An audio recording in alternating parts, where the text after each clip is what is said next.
당뇨나 고혈압, 고지혈증 약은 평생 먹어야 하나요? 드시고 계신 분들은 부작용도 걱정을 하셨어요. 네. 이게 이제 질병에 따라 조금 다르겠습니다. 그러니까 뭐 당뇨병 같으면은 이제 식사 조절 잘 하시고 운동 잘 하셔서 목표 혈당만 조절되신다 그러시면 얼마든지 약을 안 드실 수 있습니다만은 말처럼 쉽지가 않기 때문에 그렇고요.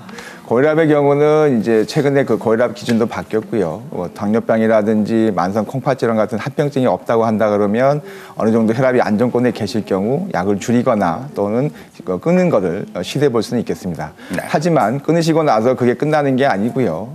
그 약을 끊고 나서도 혈압이 안정권에 유지하고 있는지를 꼭 확인하셔야 되겠고 다시 혈압이 올라간다든지 하실 경우에는 다시 약을 드셔야 될 그런 필요성을 느끼겠고요. 콜레스테롤이 높은 그런 질환의 경우는 대부분의 경우에 간에서 합성을 많이 하는 그런 상황이기 때문에 네. 혈관 질환의 어떤 위험성이 있으신 어르신들께서는 아마도 한번 드시게 되면 평생 드시게 될 가능성이 높겠습니다. 예. 평생 우리가 이렇게 약을 많이 드시면요. 이게 평생 먹는다 그러면 우선 그 드시기도 힘들지만 어떤 그 약의 해, 부작용, 독성 이런 게 있을 거예요. 그러니까 예측하지 못할 어떤 그 불상사, 돌연사, 자연사, 악불사는 아닌가? 네.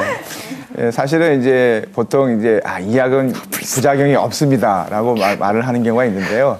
사실 이 말은 절대 믿을 수가 없습니다. 약이라고 하는 거는 적절히 드셨을 때 효과가 있는 것이고 부족하면 효과가 없는 것이고요. 그다음에 너무 과하게 되면 결국은 독이 되는 건데 부작용이 있다고 하는 거는 효과가 있다라는 걸 반증하는 겁니다. 그러니까 부작용이 없다고 해서 좋으실 게 없고요. 결국은 약의 득과 실을 따져봐야 됩니다. 그러니까 주된 효과를 우리가 얻기 위해서 약을 먹게 되는데 거기에 어쩔 수 없이 수반되는 게 부작용인데 그런 부작용에 대해서는 복용 초기에 잘 판단을 하셔서 주치의와 상의하셔서 약의 용량을 조정한다든지 아니면은 다른 약으로 교체한다든지 하는 것을 방법을 생각하셔야지 약을 무조건 안 먹는다라고 생각하실 필요는 없겠습니다. 그렇군요. 참 명언이네요. 그러니까 부작용이 없으면 효능도 없을 것이다. 그러니까 항상 두 가지 얼굴을 갖고 있잖아요.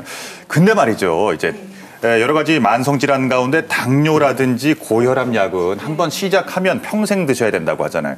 근데 아예 그렇기 때문에 아예 안 드시고 버티는 분들이 계세요. 네, 많이 계십니다. 네. 이거 지혜로운 건가요? 네, 아유 절대 안 됩니다. 네. 저희가 이제 뭐 당뇨, 고혈압 그 병도 문제지만 그 합병증이 진짜 무서운 거거든요. 네, 그래서 약을 안 드시고 혈당이 높고 혈압이 높은 상태로 유지되면 합병증이 급속도로 진행을 하게 됩니다. 그래서 혈당이 계속 높으면 혈관이라든지 뭐 신장 이런 데가 계속 손상을 받고 있는 거고요. 네. 혈압이 높은 순간에는 말초 혈관들, 뭐 심장병이나 뇌의 그런 질병들이 또 합병증이 급속도로 위험이 증가하게 됩니다.